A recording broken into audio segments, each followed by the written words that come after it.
Selamat datang Bapak Ibu Saudara yang kekasih. Kembali kita boleh hadir dalam kebaktian secara online karena kita masih belum bisa berkebaktian secara fisik. Sebelum kita mulai kebaktian, saya akan sedikit bacakan warta jemaat, terutama untuk saudara kita yang sedang sakit, Bapak Yopi Mahakena wilayah 4 dan Bapak Leo Pujo Santoso wilayah 4 yang saat ini sedang sakit dan mendapat perawatan di rumah. Semoga tetap cepat sembuh. Yang kedua tentang persembahan. Persembahan bisa dilakukan melalui beberapa cara. Pertama, bisa ditransfer melalui rekening gereja dengan nomor Bank BRI unit Pasar Atas Cimahi dengan nomor 4120 0101794754 atau bisa diambil di rumah atau diantar ke kantor gereja. Bapak Ibu, kebaktian pada hari ini kita akan mulai. Kami undang Bapak Ibu kan bangkit berdiri dan kita akan pujikan lagu Berhimpun Semua.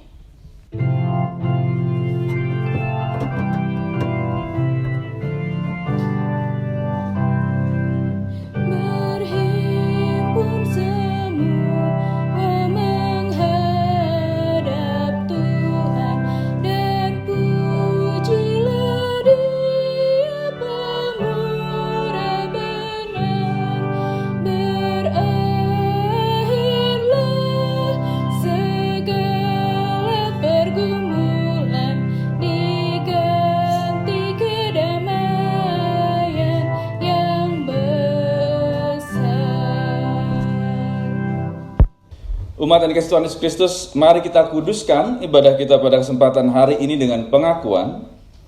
Pertolongan kita adalah di dalam nama Tuhan yang telah menjadikan langit dan bumi. Kasih karunia dan damai sejahtera dari Allah, Bapa kita dan dari Tuhan Kristus Yesus, serta pertolongan Roh Kudus menyertai saudara sekalian. Amin.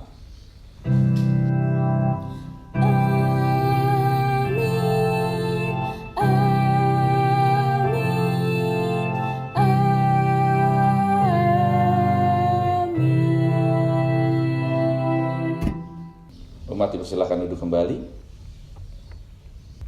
Mari kita memuji nama Tuhan dari NKB 3 bait yang pertama. Terpujilah Allah.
Saudara-saudara, saat ini kita diajak untuk mengakui dosa dan pelanggaran kita di hadapan Tuhan.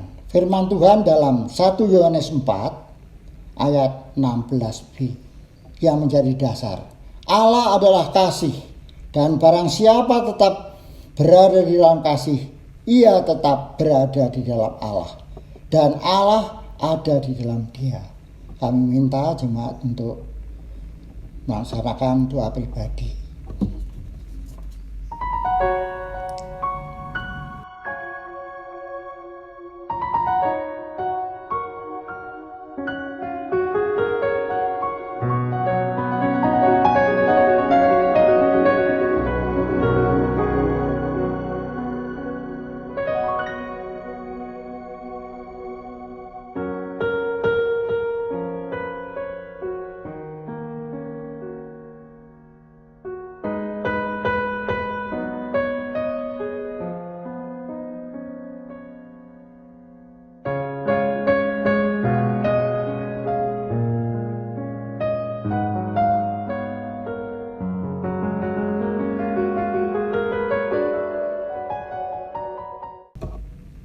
Tuhan, tolonglah dan ampunilah kami. Mampukanlah kami agar hidup kami berbuah bagi kemuliaan nama-Mu. Amin. Marilah kita bersama-sama menyanyikan NKB 10 ayat yang pertama, dari kungkungan dalam gelap.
Jemaat kita undang bangkit berdiri. Terimalah sabda kekuatan dari Tuhan yang diambil dari Roma 8 ayat 28 sampai dengan 30 yang demikian bunyinya.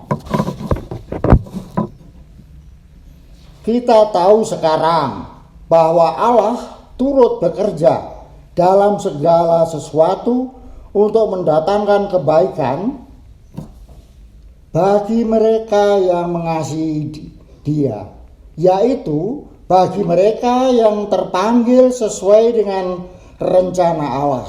Sebab semua orang yang dipilihnya dari semula, mereka juga diteruskannya dari semua untuk menjadi serupa dengan gambar anaknya, supaya anaknya menjadi yang sulung di antara banyak saudara. Dan mereka yang ditentukannya dari semula, mereka itu juga dipanggilnya. Dan mereka yang dipanggilnya, mereka itu juga dibenarkannya. Dan mereka yang dibenarkannya, mereka itu juga dimuliakannya. Demikianlah sabda kekuatan dari Tuhan. Syukur kepada Allah. Marilah kita menyanyikan kesanggupan dari NKB 14 ayat yang pertama.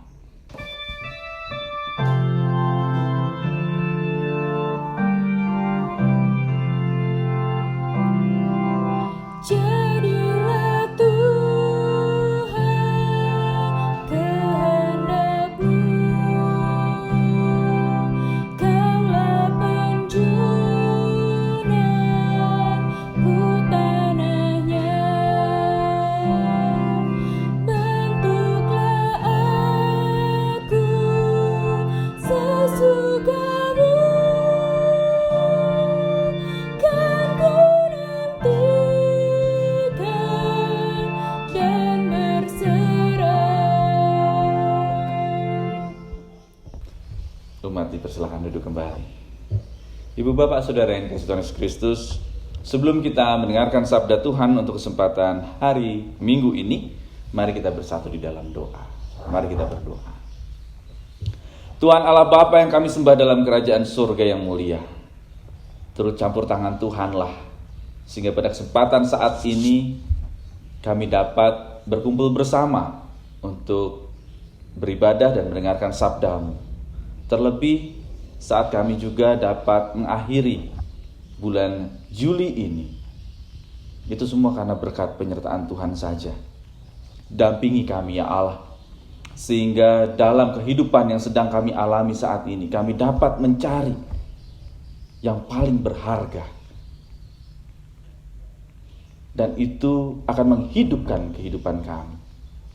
Urapi hamba-Mu yang akan menyampaikan sabda-Mu ya Tuhan, sehingga kami semua dapat memperoleh berkat Tuhan. Dalam Kristus kami berdoa dan bersyukur, haleluya, amin. Pembacaan Alkitab pertama diambil dari 1 Raja-Raja 3 ayat 5 sampai dengan 12. Di Gibeon itu Tuhan menampakkan diri kepada Salomo dalam mimpi pada waktu malam. Berfirmanlah Allah, mintalah apa yang hendak kuberikan kepadamu. Lalu Salomo berkata, Engkaulah yang telah menunjukkan kasih setiamu yang besar kepada hamba-Mu Daud, ayahku, sebab ia hidup di hadapan-Mu dengan setia, benar dan jujur terhadap Engkau. Dan Engkau telah menjamin kepadanya kasih setia yang besar. Itu dengan memberikan kepadanya seorang anak yang duduk di tahtanya seperti pada hari ini. Maka sekarang ya Tuhan Allahku, Engkaulah yang mengangkat hamba-Mu ini menjadi raja pengganti Daud, ayahku, sekalipun aku masih sangat muda dan belum berpengalaman. Demikianlah hamba-Mu ini berada di tengah-tengah umat-Mu yang Kau pilih. Suatu umat yang besar, yang tidak terhitung dan tidak terkira banyaknya.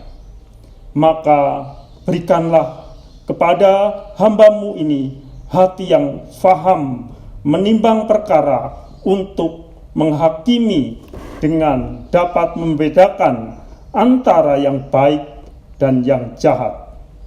Sebab siapakah yang sanggup menghakimi umat-Mu yang sangat besar ini? Lalu adalah baik di mata Tuhan bahwa Salomo meminta hal yang demikian. Jadi berfirmanlah Allah kepadanya, oleh karena engkau telah meminta hal yang demikian dan tidak meminta umur panjang atau kekayaan atau nyawa musuhmu, melainkan pengertian untuk memutuskan hukum, maka sesungguhnya aku melakukan sesuai dengan permintaanmu itu. Sesungguhnya aku memberikan kepadamu hati yang penuh hikmat dan pengertian, sehingga sebelum engkau tidak ada seorang pun seperti engkau, dan sesudah engkau tidak takkan bangkit seorang pun seperti engkau. Demikianlah firman Tuhan. Syukur kepada Allah. Inilah Injil Yesus Kristus menurut kesaksian Matius. Matius pasal yang ke-13 ayat 31 sampai dengan 33 dan dilanjutkan ayat 44 sampai dengan 52. Matius 13 ayat 31 sampai dengan 33 dilanjutkan ayat 44 sampai dengan 52. Yesus membentangkan suatu perumpamaan lain lagi kepada mereka. Katanya, hal kerajaan sorga itu seumpama biji sesawi yang diambil dan ditaburkan orang di ladangnya. Memang biji itu yang paling kecil dari segala jenis benih. Tetapi apabila sudah tumbuh, sesawi itu lebih besar daripada sayuran yang lain, bahkan menjadi pohon, sehingga burung-burung di udara datang bersarang pada cabang-cabangnya. Dan ia menceritakan perumpamaan ini juga kepada mereka. Hal kerajaan sorga itu seumpama ragi yang diambil seseorang perempuan dan diadukkan ke dalam tepung terigu 3 sukat sampai kamir seluruhnya. Lanjutkan ayat 44 sampai dengan 52. Hal kerajaan sorga itu seumpama harta yang terpendam di ladang, yang ditemukan orang, lalu dipendamkannya lagi. Oleh sebab sukacitanya, pergilah ia menjual seluruh miliknya, lalu membeli ladang itu. Demikian pula hal kerajaan sorga itu seumpama seorang pedagang yang mencari mutiara yang indah. Setelah ditemukannya mutiara yang sangat berharga, ia pun pergi menjual seluruh miliknya, lalu membeli mutiara itu. Demikian pula hal kerajaan sorga itu seumpama pukat yang dilabuhkan di laut, lalu mengumpulkan berbagai-bagai jenis ikan. Setelah penuh, pukat itu pun diseret orang ke pantai. Lalu duduklah mereka dan mengumpulkan ikan yang baik ke dalam pasu, dan ikan tidak baik mereka buang. Demikianlah juga pada akhir zaman. Malaikat-malaikat akan datang memisahkan orang jahat dan orang benar, lalu mencampakkan orang jahat ke dalam dapur api. Di sanalah akan terdapat ratapan dan kertakan gigi. Mengertikah kamu semuanya itu? Mereka menjawab, ya, kami mengerti. Maka berkatalah Yesus kepada mereka, karena itu setiap ahli Taurat yang menerima pelajaran dari hal kerajaan sorga itu seumpama tuan rumah yang mengeluarkan harta yang baru dan yang lama dari perbendaharaannya. Demikianlah sabda Tuhan. Yang berbahagia ialah mereka yang mendengarkan firman Allah, menghayatinya untuk memuliakan Kristus dalam kehidupan hari lepas hari. Haleluya.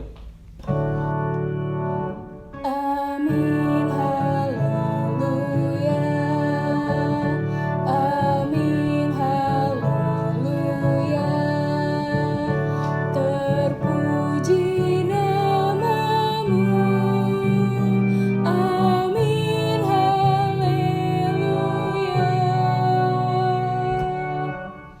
Shalom Ibu Bapak Saudara yang kasih Tuhan Yesus Kristus. Bagaimana keadaan Ibu Bapak Saudara? Saya harap semua dalam keadaan baik, berkumpul bersama dengan keluarga, bersuka cita, mengucap syukur atas segala hal yang sudah Tuhan berikan dalam kehidupan, sehingga di hari ini kita bersama-sama, minggu terakhir bulan Juli, kita bisa melewati semuanya itu meskipun berat dan sulit. Akan tetapi kita yakin ada kuasa kasih Tuhan yang selalu memberikan kekuatan dalam kehidupan Ibu Bapak Saudara dan saya. Ibu Bapak Saudara yang kasih Tuhan Yesus Kristus, ada sebuah cerita di dalam buku Mark Link SJ yang menceritakan tentang seorang anak nelayan yang menemukan sebuah mutiara yang sangat besar di pantai, dan pastinya mutiara itu mutiara yang begitu mahal, berharga. Begitu gembiranya anak ini karena dia menemukan apa yang dicari. Dia menemukan apa yang selama ini dia usahakan sepanjang hidupnya, yaitu mutiara yang begitu besar dan pastinya harganya mahal. Akan tetapi pada saat dia sudah di darat, orang banyak melihat, dia mencoba untuk menawarkan mutiara ini ke para penjual. Ternyata mutiara tersebut dihargai dengan harga yang begitu murah. Dia mengetahui bahwa aku pasti ditipu oleh orang-orang ini, sehingga dia menolak untuk menjualnya karena harga yang begitu murah. Dan beberapa waktu kemudian anak itu diancam berkali-kali oleh para saudagar agar apa? Agar mutiara itu mau dilepas, agar mutiara itu mau dijual. Dengan apa? Dengan harga yang murah. Bahkan tidak hanya itu, para saudagar ini berusaha semaksimal mungkin, bahkan menghalalkan segala cara. Nah, kalau bisa dibunuh anak ini. Agar apa? Agar memperoleh mutiara yang begitu besar tadi. Pagi berikutnya dia sudah mengetahui kehidupannya diancam, maka disaksikan oleh banyak orang, bahkan para saudagar itu menyaksikan anak tadi berenang menuju tengah laut. Dan apa yang dilakukan Ibu Bapak Saudara yang kasih Tuhan Yesus Kristus? Dia membuang mutiara yang besar tadi, yang dia temukan tadi, ke tengah laut. Dibuangnya. Apa yang terjadi? Apakah dia kecewa? Apakah dia terluka dan segala macamnya? Oh, ternyata tidak. Dia merasa bersuka cita. Mengapa demikian? Sebab dia telah membuang apa yang sangat berharga, yang dia inginkan, yang dia cari selama ini untuk dengan bekerja keras, untuk mempertahankan dan menyelamatkan apa yang jauh lebih berharga. Bu Bapak pasti tahu apa yang lebih berharga. Ya, kehidupan dari anak nelayan tadi. Ya, ini memang sebuah buku, ini memang sebuah cerita. Akan tetapi justru kadang bahkan sering apa yang ditulis ini bertolak belakang dalam kehidupan hari lepas hari. Apa itu? Ya, kita justru sulit untuk membuang yang berharga tadi. Untuk apa? Justru mempertahankan, bahkan justru tidak mempertahankan, tidak menyelamatkan sesuatu hal yang lebih berharga. Mengapa? Ya, karena kita lebih mementingkan si mutiara-mutiara ini dalam kehidupan ibu bapak, saudara dan saya mungkin. Sehingga apa? Nyawa kita, bukan nyawa dalam artian secara fisik, akan tetapi apa? Harga diri kita, keimanan kita, kadang bahkan apa? Dipertaruhkan di situ. Justru apa? Kita gadaikan. Karena apa? Melihat, oh ada mutiara yang berharga. Dia lupa bahwa iman kita jauh lebih berharga dari mutiara. Sehingga kita belajar dari cerita tadi. Anak nelayan tadi mau membuang apa yang sangat berharga dalam hidupnya untuk mempertahankan dan menyelamatkan yang jauh lebih berharga. Ibu bapak saudara kasih Tuhan Yesus Kristus, oleh sebab itu bagaimana bisa dan seperti itu bisa terjadi dalam hidup? Ayo kita belajar. Belajar dari siapa? Sapaan firman Tuhan dalam kesempatan hari ini. Belajar dari Salomo. Ya, hal yang menarik. Hidup adalah serangkaian keputusan yang diambil. Dan setiap keputusan pasti berisiko. Dan setiap keputusan akan berlanjut dengan keputusan-keputusan lain yang merupakan akibat dari keputusan kita yang pertama. Dan itu penuh dengan risiko. Akan tetapi, ternyata tidak banyak orang yang mau mengambil keputusan. Karena apa? Takut dipersalahkan. Dan tidak hanya itu saja, tidak mau ambil risiko. Cerita Salomo luar biasa. Bagian pertama dari kehidupan Raja Salomo. Bagian-bagian awal yang kita masih melihat dia menjadi orang yang begitu memiliki hikmat yang luar biasa. Bagian yang pertama saya sampaikan. Karena bagian selanjutnya dalam kehidupan itu terus berubah. Dan kita mengetahui ending dari Raja Salomo seperti apa. Akan tetapi ini sangat menarik kalau kita lihat di bagian awal perjalanan Raja Salomo. Saat Tuhan apa? Membuka diri. Kamu mau apa? Kan gitu ya. Ya mau apa Salomo? Bayangkan, Tuhan empunya kehidupan, menawarkan diri, membuka diri. Ayo mau apa? Apa yang ada di benak pikiran ibu bapak? Jangankan Tuhan, misal saja atasan kita, bos kita, gitu ya. Atau mungkin dalam kehidupan bersama Pak Presiden Jokowi, kita dihadapkan dengan beliau, lalu kita ditanya, Pak Setiawan kamu mau apa? Waduh, pasti di dalam benak pikiran saya itu macam-macam itu. Entah jabatankah, entah kekayaankah, ini itu dan segala macamnya. Manusiawi pasti muncul. Kekayaan, kehormatan itu ada dalam kehidupan. Bayangkan, Allah sang empunya kehidupan menawarkan diri. Kamu mau apa Salomo? Akan tetapi ternyata dalam kaitan ini dia sebagai raja, dia tidak mau melihat harta, kejayaan, menghancurkan para musuh, atau tidak hanya itu, usia yang begitu panjang. Bukan itu yang menjadi pilihan Salomo. Dia justru meminta kepada Tuhan untuk apa? Memiliki hikmat dalam rangka memberikan keputusan saat dia diberikan kepercayaan menjadi raja. Mengapa demikian? Ya, kekayaan, kekuasaan, kejayaan, semua ada waktunya yang akhirnya dapat hilang. Akan tetapi hikmat itu yang sangat sulit, dan itulah yang terus akan berjalan dalam kehidupan.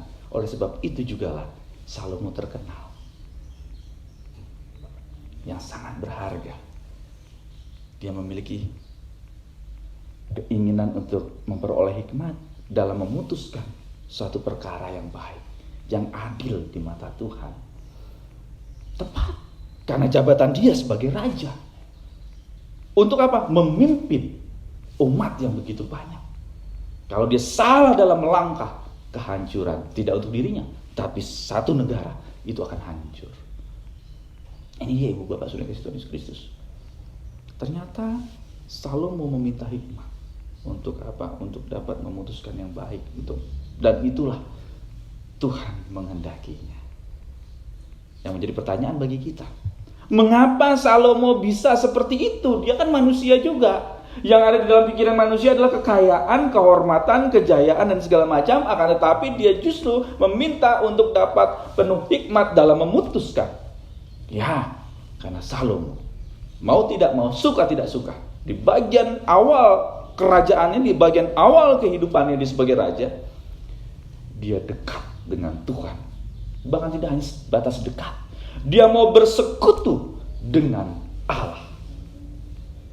Manunggal kalian Gusti. Hanya dengan itulah maka Salomo dapat mengambil keputusan. Ini juga Ibu Bapak Saudara yang Kristus dalam kehidupan kita hari lepas hari. Mungkin kita dianggap tidak mungkin, tidak sanggup, akan tetapi kita dimampukan, disanggupkan saat kita dapat manunggal kalian Gusti. Kita dapat dekat dengan Tuhan. Lalu caranya seperti apa dan bagaimana? Pastinya usaha kita sebagai manusia tidak akan dapat. Akan tetapi kuasa Tuhanlah, melalui Rohnya lah kita ditolong. Asalkan kita juga mau mencoba untuk mencari yang berharga di dalam kehidupan. Seperti perumpamaan yang Tuhan Yesus ajarkan kepada para murid di bacaan kita di dalam Injil tadi. Hal kerajaan sorga itu seumpama harta yang terpendam di ladang, yang ditemukan orang lalu dipendamkannya lagi. Oleh sebab sukacitanya, pergilah ia menjual seluruh miliknya, lalu membeli ladang itu. Oleh sebab itu, Ibu Bapak Saudara yang kasih Tuhan Yesus Kristus, ini dia bagian yang terakhir.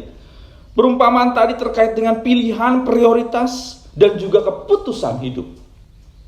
Pada saat kita memiliki prioritas, keputusan hidup, tidak sembrono, akan tetapi dengan hikmat Tuhan, karena Roh Kudus Tuhan, sama seperti bagaimana Salomo mencoba untuk memutuskan sesuatu, dia meminta hikmat Tuhan. Maka apa? Sama seperti harta terpendam, kita harus mencarinya. Cara mencarinya apa? Dekat dengan Tuhan. Ya, kaitan dengan dekat dengan Allah mungkin saat ini kita sangat sulit. Mengapa demikian? Karena yang sedang kita alami adalah pergumulan. Sehingga pergumulan itulah ya dampak dari COVID-19 pastinya, yang selalu ada di dalam pikiran kita, sehingga kedekatan kita dengan Tuhan pun menjadi kabur. Oleh sebab itu Ibu Bapak Saudara yang kasih Tuhan Kristus, seruan dari Mazmur 119 ayat 135. Sinarilah hambamu dengan wajahmu, dan ajarkanlah ketetapan-ketetapanmu kepadaku. Menjadi suatu permohonan bagi kita bersama, agar kita mendapatkan pencerahan dari Tuhan.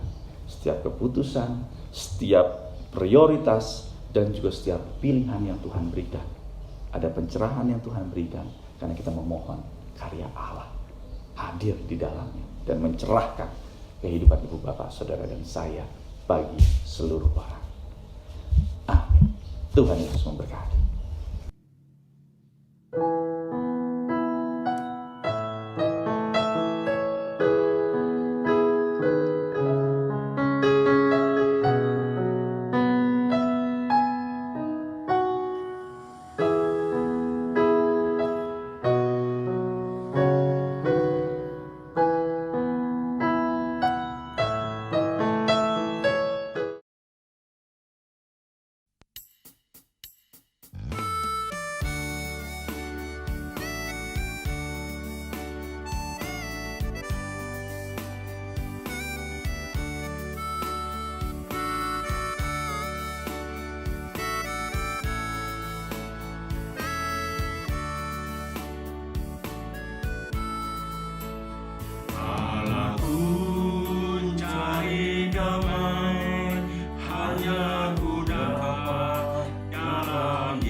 hanya ku temui di dalam Yesus.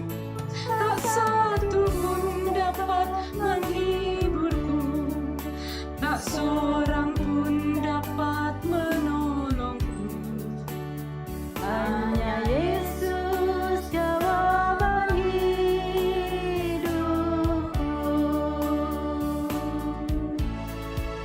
Bersama Dia hatiku damai, walau dalam lembah kekelaman. Bersama Dia hatiku tenang, walau hidup penuh tantangan. Tak satu pun dapat menghiburku, tak seorang pun dapat menolongku. Hanya Yesus jawaban hidupku.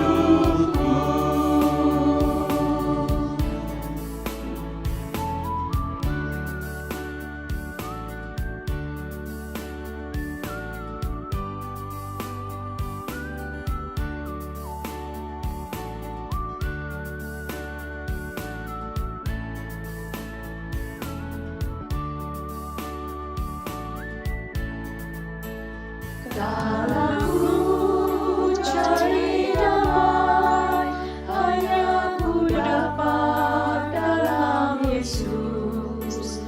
Dalamku cari ketenangan, hanya ku temui di dalam Yesus. Tak satu pun dapat menghiburku, tak seorang pun dapat menolongku. Hanya Yesus jawaban hidupku. Bersama Dia hatiku damai, walau dalam lembah kekelaman.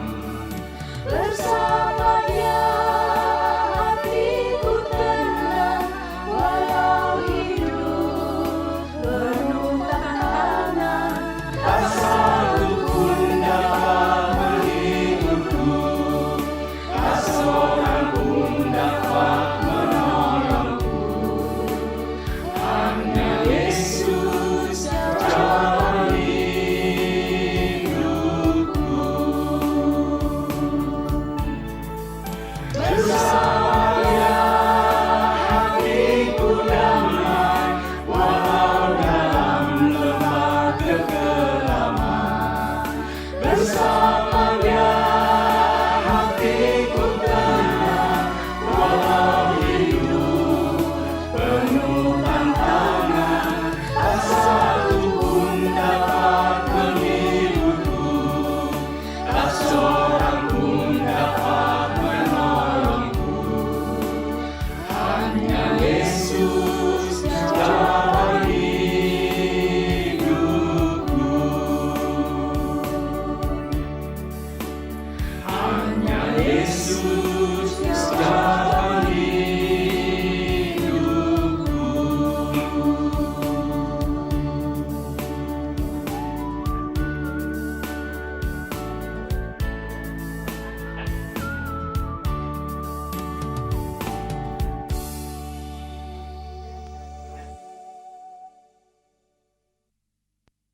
Marilah kita bangkit berdiri dan bersama dengan gereja Tuhan yang senantiasa disertainya mengakui imam percaya kita dengan mengucapkan pengakuan imam rasuli yang demikian.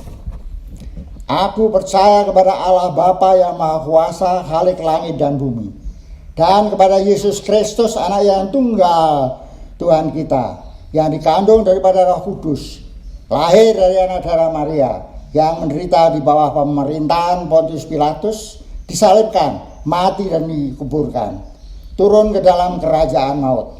Pada hari yang ketiga, bangkit pula di antara orang mati, naik ke surga, duduk di sebelah kanan Allah Bapa yang Maha Kuasa, dan akan datang dari sana untuk menghakimi orang-orang yang hidup yang mati.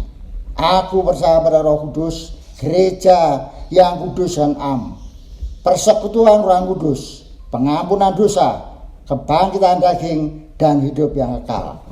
Kami silakan jemaat untuk duduk kembali. Umat yang dikasihi Tuhan Kristus, mari kita siapkan hati kita untuk masuk ke dalam doa syukur dan syafaat. Mari kita berdoa.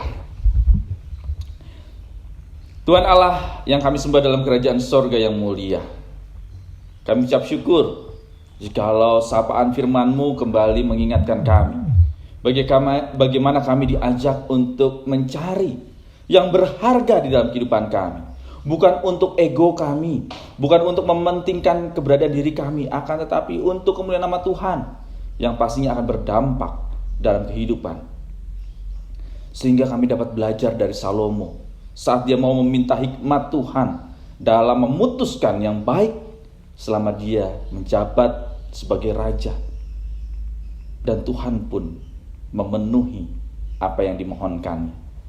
Dan kami yakin dan percaya saat kami memohon akan hikmat Tuhan, apa yang menjadi prioritas, apa yang menjadi utama dalam hidup kami adalah untuk kemuliaan nama Tuhan, maka Tuhan akan menjawab seru dan doa kami. Dan dalam rangka ini juga kami ingin berseru, ya Allah, untuk kehidupan kami bersama, khususnya untuk umat-Mu yang saat ini sedang mengalami sakit, kelemahan fisik, untuk Bapak Leo Pujo Santoso dan Bapak Yopi Mahakena, Tuhan dampingi mereka, sertai ada pemulihan kekuatan yang Tuhan berikan. Terlebih dalam kehidupan keluarga mereka berdua, ya Allah, Tuhan juga dampingi keluarga besar yang merawat, menjaga. Berikanlah kekuatan dan penghiburan. Kami serahkan semuanya ke dalam cinta kasih tangan-Mu, ya Allah. Dalam kesempatan saat ini juga kami ingin berdoa untuk keberadaan anak-anak kami yang sudah mengawali tahun ajaran baru di tanggal 13 yang lalu. Meskipun dengan menggunakan online, mampukan mereka dapat konsentrasi, mengikuti pelajaran. Tuhan berikan kekuatan, kesehatan bagi anak-anak kami. Dan juga kami para orang tua yang mendampingi anak-anak kami sekolah di rumah via online. Berikanlah kami kekuatan dan juga kesabaran untuk mendampingi anak-anak kami. Kami berdoa yang terbaik Tuhan berikan. Kami juga berdoa untuk para guru yang pastinya dengan dampak ini pun kerepotan mereka untuk menyiapkan materi ajar yang disiapkan untuk online. Kami berdoa Tuhan berikan kemampuan dengan segala sesuatu yang berubah berbeda saat ini. Para guru-guru pengajar menyiapkan segala sesuatunya bersama dengan penyertaan dalam kasih Tuhan saja. Sehingga apa yang disiapkan dapat betul-betul dirasakan oleh anak-anak kami. Kami juga berdoa untuk anak-anak kami yang persiapan ujian masuk untuk perguruan tinggi ataupun yang lainnya, ya Allah. Kami berdoa untuk adik Caroline. Tuhan dampingi sertai sehingga ujian sekolahnya dapat berhasil. Dan juga untuk anak-anak kami yang lainnya menuju ataupun mendapatkan apa yang dia cita-citakan. Kami serahkan ke dalam cinta kasih tangan-Mu, ya Allah. Kami juga menyerahkan pelayanan kasih kami di GKJ Cimahi. Dampak COVID-19 tidak mempengaruhi kebersamaan kami dan juga kasih kami dalam kebersamaan, baik itu wilayah maupun GKJ Cimahi secara keseluruhan.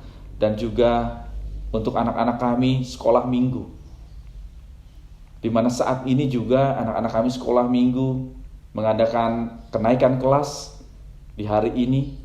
Biarlah saat mereka naik kelas dari balita ke pratama, dari pratama ke madya, dan madya ke dewasa, ada sukacita yang mereka rasakan, jenjang demi jenjang yang mereka lalui dalam kedewasaan, baik kedewasaan iman maupun kedewasaan kehidupan anak-anak kami. Kami serahkan juga guru-guru sekolah minggu yang mendampingi. Ada sukacita yang Tuhan berikan, penyertaan Tuhan, kelimpahan yang Tuhan berikan bagi para guru-guru sekolah minggu. Begitu juga untuk majelis penatua diaken, dampingi sertai kami saat kami melakukan tugas panggilan kami. Terlebih saat ini juga kami berdoa untuk calon majelis terpilih. Biarlah penuh dengan sukacita, mereka merasakan kasih Allah. Mereka dapat penuh dengan sungguh-sungguh nanti ke depan melayani Tuhan. Dan untuk majelis yang akan lereh di periodisasi yang ini, ya Allah, mengucap syukur bersukacita atas berkat Tuhan, ikut ambil bagian dalam kebersamaan kami di GKJ Cimahi. Inilah seru dan doa kami yang kami serahkan ke dalam cinta kasih tangan Tuhan Yesus Kristus, Tuhan dan Juru Selamat kami yang hidup. Amin. Bapak Ibu yang terkasih, saat ini kita diberi kesempatan untuk memberikan persembahan yang terbaik kepada Tuhan. Sebagai ungkapan syukur kepada Allah yang penuh kasih, malah kita memberikan yang terbaik bagi Dia dalam persembahan sebagaimana yang tertulis dalam Maleakhi 3 ayat 10.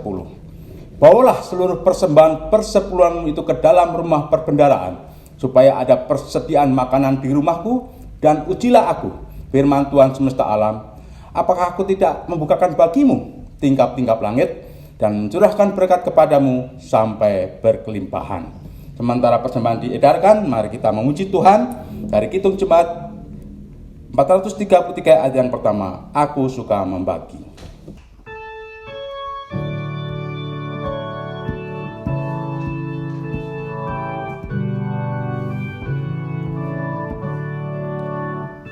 Aku suka membagi pada orang tak punya, agar Tuhan dipuji tiap orang di dunia.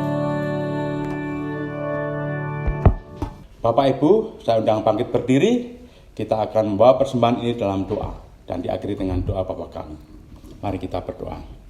Tuhan, kami ucap syukur Tuhan untuk persembahan yang sudah boleh kami bawa.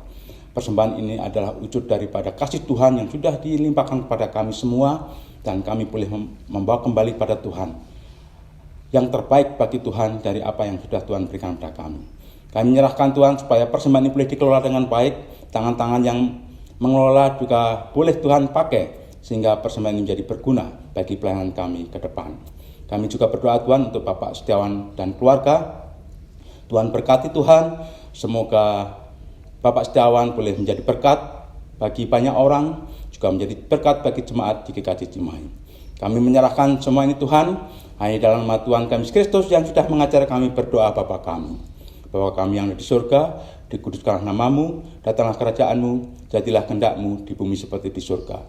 Berikanlah kami pada hari ini makanan kami yang secukupnya, dan ampunilah kami akan kesalahan kami, seperti kami juga mengampuni orang yang bersalah kepada kami.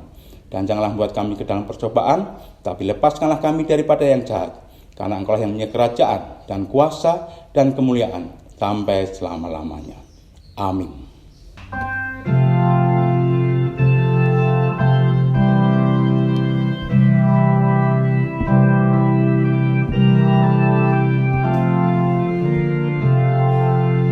Yesus menginginkan aku bersinar baginya,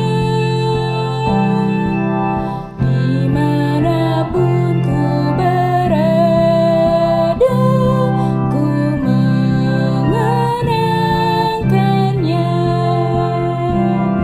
Bersinar, bersinar, itulah kehendak Yesus. Bersinar, bersinar, aku bersinar terus.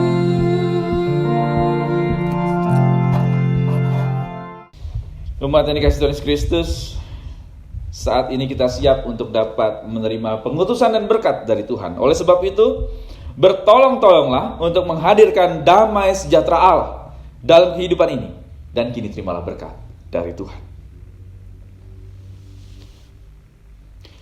Tuhan memberkati engkau dan melindungi engkau. Tuhan menyinari engkau dengan wajah-Nya dan memberi engkau kasih karunia. Tuhan menghadapkan wajah-Nya kepadamu dan memberi engkau damai sejahtera. Amin.